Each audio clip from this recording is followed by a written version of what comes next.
I now give the floor to the representative of the United States. Thank you, Mr. President, and I thank my British colleagues for calling this important meeting.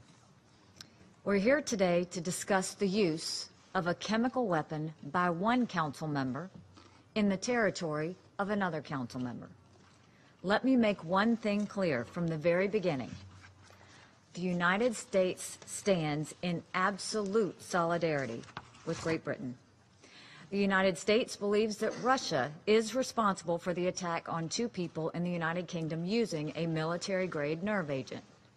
Dozens of civilians and first responders were also exposed. Police officer Nick Bailey was the first to arrive on the scene and remains hospitalized in serious condition. Our thoughts and prayers go out to the victims of this atrocious crime. No 2 nations enjoy a stronger bond than that of the United States and the United Kingdom. Ours is truly a special relationship. When our friends in Great Britain face a challenge, the United States will always be there for them. Always. Alone, Russia's crime is worthy of this Council's action. But this is not an isolated incident. The assassination attempt in Salisbury is part of an alarming increase in the use of chemical weapons. Last year, the North Korean regime used the nerve agent VX to publicly assassinate Kim Jong Un's brother in a Malaysian airport. In Syria, the Assad regime continues to kill its own people with chemical weapons years after this Council passed Resolution 2118 to remove the threat from Syria's chemical weapons program. When the Security Council created a mechanism to investigate chemical weapons attacks, that mechanism was targeted when it began to shine a spotlight on Assad's role in killing his own people.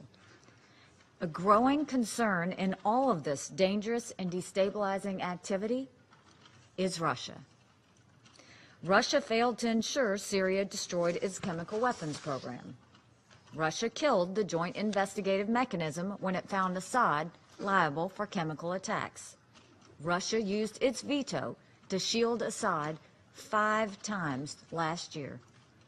It has also provided cover for Syria in the Hague at the Organization for the Prohibition of Chemical Weapons.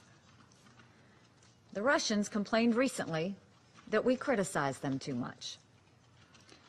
If the Russian government stopped using chemical weapons to assassinate its enemies, and if the Russian government stopped helping its Syrian ally to use chemical weapons to kill Syrian children, and if Russia cooperated with the Organization for the Prohibition of Chemical Weapons by turning over all information related to this nerve agent, we would stop talking about them. We take no pleasure in having to constantly criticize Russia, but we need Russia to stop giving us so many reasons to do so. Russia must fully cooperate with the UK's investigation and come clean about its own chemical weapons program. Russia is a permanent member of the Security Council. It is entrusted in the United Nations Charter with upholding international peace and security.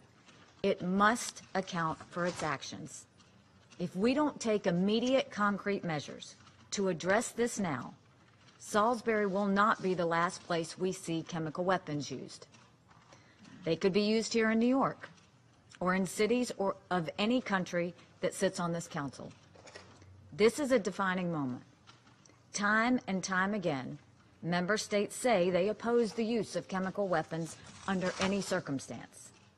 Now one member stands accused of using chemical weapons on the sovereign soil of another member.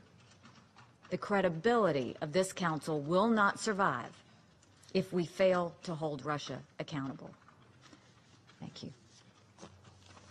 I thank the representative of the United States for her statement.